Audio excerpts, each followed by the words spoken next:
So now I'll be completing the Talar tilt test. So the Talar tilt test is a special test to also test for a lateral ankle sprain or an inversion ankle sprain. Instead of testing the ATFL, what the Talar tilt test does is it tests the laxity of the calcaneofibular ligament. So how to perform the Talar tilt test?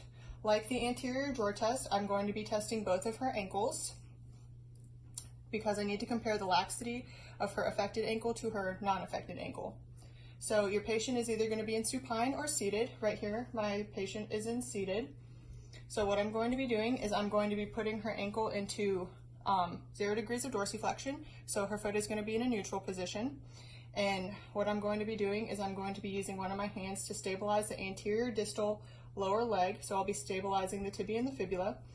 And with her foot in 0 degrees dorsiflexion or in a neutral position, I'm going to be grasping onto her calcaneus again. And this time what I'm going to be doing is I'm going to bring her foot into inversion.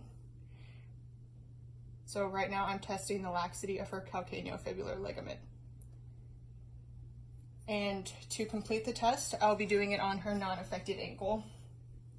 So same thing, we're going to be putting her foot into 0 degrees of dorsiflexion or in a neutral position. As I stabilize the distal lower leg with my other hand, I'm going to stabilize the tibia and the fibula while I bring her ankle into inversion while it's in 0 degrees dorsiflexion.